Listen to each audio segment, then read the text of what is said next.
బంగారం ధర బులియన్ మార్కెట్లను పిచ్చెక్కిస్తోంది.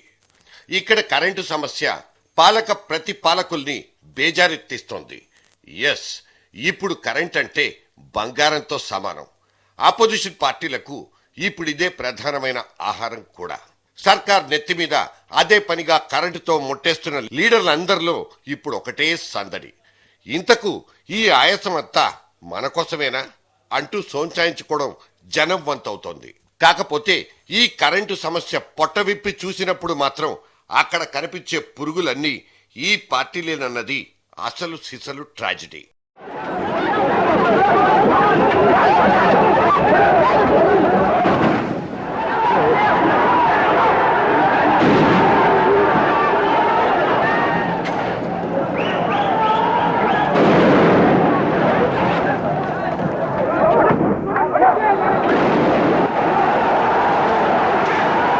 ఇది బషీర్బాగ్ అనబడే ఒక చారిత్రాత్మకమైన చేదు జ్ఞాపకం. ఈ నెత్తుటి క్రీడకు మొన్ననే వార్షికోత్సవం కూడా జరిపేసుకున్నాం. అక్కడ చచ్చిపోయిందెవరు, దగ్గరుండి చంపించిందెవరు?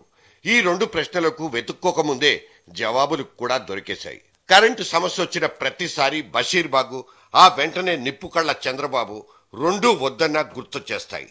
వెంటనే ప్రాప్తించిన అపోజిషన్ కుర్చీలో ఇబ్బందిగా కదులుతున్న చంద్రబాబును ఈ చేదు జ్ఞాపకం 6 నెలలకోసారి పొడుస్తూనే ఉంటుంది. విద్యుత్ సమస్య మీద ప్రభుత్వంతో పోరాడే నైతిక హక్కు మీకెక్కడదంటూ కొంటిగా అడిగే మిగతా పార్టీల ప్రశ్నలకు చంద్రబాబు దగ్గర సమాధానం లేకపోవచ్చు. కరెంటు ఛార్జీలు తగ్గించమంటూ రోడ్డెక్కిన కామ్రేడ్లకు తానిచ్చిన కాకి తూటాల నజరాన చంద్రబాబును ఇవాళ కూడా ఇబ్బంది పెట్టే ఉంటుంది. కాకపోతే బషీర్బాగ్ అనబడే ఆ ఒక్క పాప పంకిలానికే ఈ చంద్రుడు ఇంత ఇదిగా చిన్నబుచ్చుకోవాల్సిన అగత్యం ఉందా? కరెంటు సమస్యను రావణ కాష్టంగా మార్చిన ఈ తిలా పాపం తలా పిడికెడు కాదా?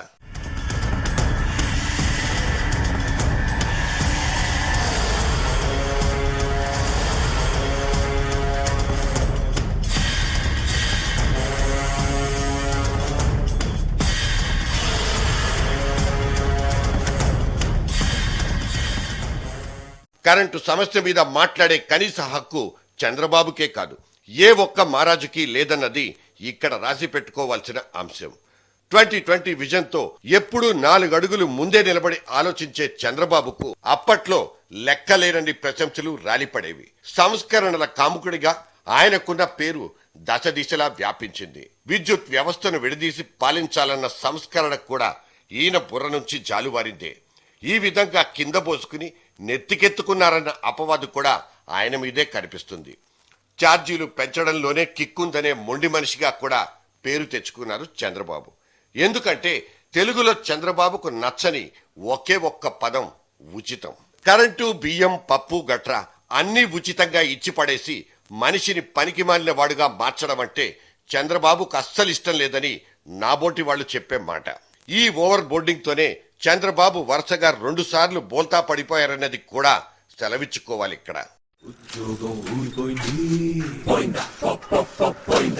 సద్యోగం సందగిళ్ళింది, గోదారి దాలంటే కుప్పతోకైనా లేదండి, ఏ దేవుడి నడగాలన్నా కుండికి చిల్లర లేదు, కదవి ఎండిపోతుంది, కడుపు మండిపోతుంది, పులుసు గారిపోతుంది, ఎందుకిలా నా కడుపు గారిపోయింది. వరుణ దేవుడు పార్టీ మారిన పాపానికి వానల్లో కురవక, బావుల్లో నీళ్లు తోడుకోవడానికి కరెంటూ ఉండక, పంటలన్నీ ఎండిపోయి చావొక్కటే దిక్కనుకున్నప్పుడు ఆంధ్రాలో అన్నదాతను మేళ్ల రాజా పరిచయం చేసుకున్న ఉచిత విద్యుత్ పథకం బాగానే ఊరించింది. వెతకబోయిన తీగ కాలికే తగిలినట్లు ప్రతి రైతు తెగ ఆనందపడిపోయాడు.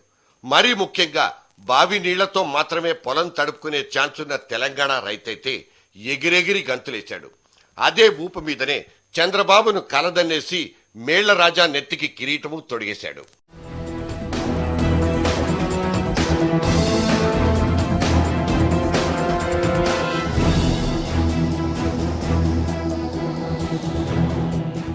యూనిట్ కు 6-7 రూపాయలు ఖర్చుతో తయారు చేసేసుకుని, అలా తయారీకి కూడా చేతగానప్పుడు పక్క రాష్ట్రాల నుంచి కొనుక్కొచ్చుకుంటున్న విలువైన కరెంటును డబ్బులు లేకుండా ఇంటింటికి ఉచితంగా పంచిపెట్టడం అనేది దిమాగున్నోడు చేసే పనేనా? కానే కాదు. ఇప్పుడు మనల్ని నేడిపిస్తున్న ఈ దారుణమైన ఫ్యూచర్ను 10 సంవత్సరాల కిందటే పసిగట్టిన సచివాలయపు లెక్కలోళ్లు పాలక ప్రతిపక్షాలకు చెవుల్లో ఊదినా అప్పట్లో ఫలితం లేకుండా పోయింది. కట్ చేస్తే ఇవాళ ఆరిపోతున్న ఈ గుడ్డి దీపాలు ప్రభుత్వాల కిందకు నీళ్లు, అన్నదాతలకు కన్నీళ్లు. ఇప్పుడు పొలం బావులకు దక్కుతున్న కరెంటు 1.5 లేదా 2 గంటలు, ఇస్తామన్న 9 గంటలు, ఇప్పుడు ఇస్తామంటున్న ఆ 7 గంటలు 2 అబద్ధాలే. ఇది నిజం నిజం డబుల్ ట్రిపుల్ నిజం కూడా. ఏ పొలం గట్టు మీద నిలబడి కాసేపు నిఘా పెట్టినా నిక్కచ్చిగా తెలిసిపోయే నిజం ఇది. కరీంనగర్లో 16, అనంతపురంలో 22, ఆదిలాబాద్లో 18. ఇవి ఈ వారంలో కురిసిన వర్షపాతాలు కావు. కరెంటు లేక పొలం గట్టునే ఉరేసుకున్న రైతన్నల ఆత్మహత్యలు.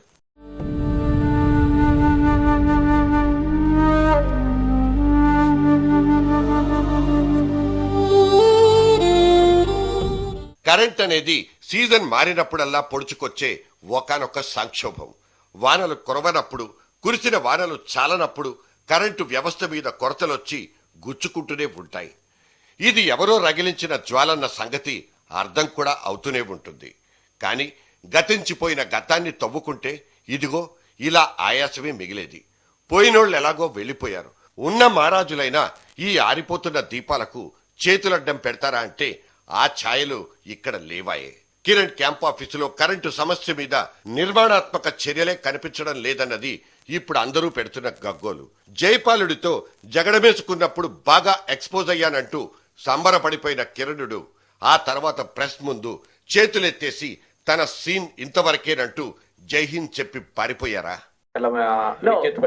కాదు, ఇక్కడ ఎక్కడే గాని రాష్ట్ర ప్రభుత్వం అలసత్వం గాని లేక పవర్ మేము పెట్టుకొని పవర్ ఇవ్వకన్నా లేదు. పవర్ లేదు, న్యాచురల్ గా లేదు. ఎస్, అందరి అపోజిషన్ పార్టీస్ ని కోఆపరేట్ చేయమంటున్నాం.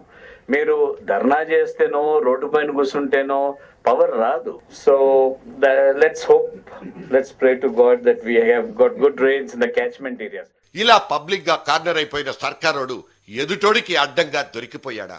విభజన వాదం తప్పిస్తే మిగతా ప్రజా సమస్యలేవి తమ ఎజెండాలో లేవని బాహటంగా చెప్పుకునే తెరాస కూడా ఇవాళ కరెంటు సమస్య మీద తోకాడించేస్తున్న నేపథ్యం విడ్డూరంగా లేదు.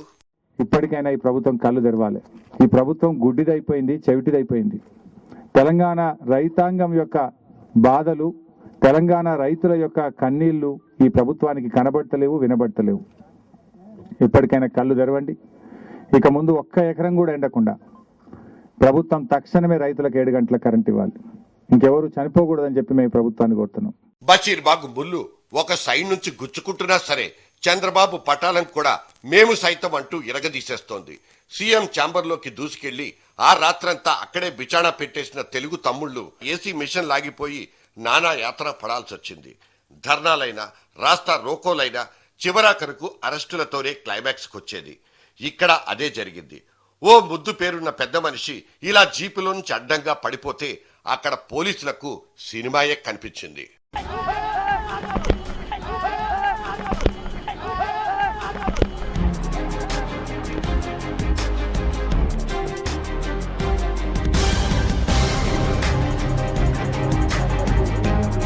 ఇక్కడ కట్ చేస్తే సీజన్ కంటిన్యూ చేసుకోవాలన్న ఆత్రం తెలుగుదేశాన్ని ఆ పక్క రోజు కూడా బాగా పరుగెత్తిచ్చింది.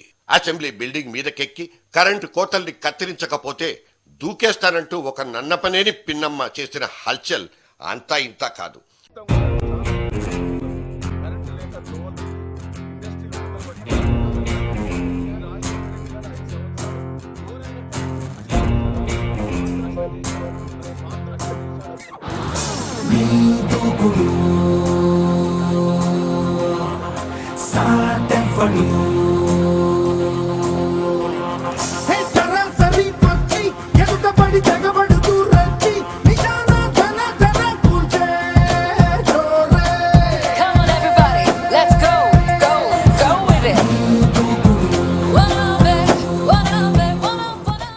ఆ తర్వాత రోజు ఇందిరా పార్క్ దగ్గర ఇదే తమ్ముళ్ల దండు చేసిన మొక్కుబడి ధర్నా.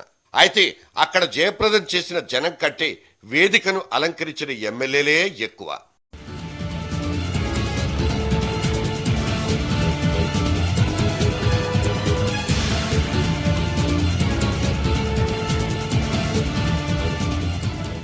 ఓపెన్ ఎయిర్ లో జరిగే ఎక్సర్సైజ్లు ఇలా రంజుగా సాగిపోతుంటే లోపల పార్టీలు పన్నాగాలతో ఇంకో రకమైన మజా. బషీర్బాగ్ సినిమాలో విలన్ పాత్రధారంటూ చంద్రబాబును ఎప్పుడూ తుక్కు రేగ్గొట్టే కామ్రేడ్లు సడన్ గా అదే చంద్రబాబును కలిపేసుకునే కార్యక్రమాన్ని చేపట్టుకున్నారు. ఒక్క తాటి మీద నిలబడి కిరణ్ సర్కార్ మీద పోరాటాన్ని షురూ చేసుకుందామన్నది ఎర్ర పార్టీల విజ్ఞాపన. దీనికైతే ఓకే చెప్పే మూడ్లోనే ఉన్న ఈ శుక్రవారాన్ని బ్లాక్ ఫ్రైడేగా ప్రకటించి బంద్కు సమాయత్తమవుతున్న వైఎస్ఆర్ కాంగ్రెస్ పార్టీతో మాత్రం చేతులు కలుపుతారా లేదా అన్నది తేలాల్సింది. కలిసి సృష్టించిన సమస్యను కలిసే నిర్మూలించుకుందామన్న చిత్తశుద్ధి అయితే బేషుగ్గా ఉంది. కాకపోతే ఇక్కడ మిగిలిందల్లా ఒకే $1 మిలియన్ ప్రశ్న. వీళ్ల కసరత్తంతా కరెంటు కోసమా లేక పవర్ కోసమా?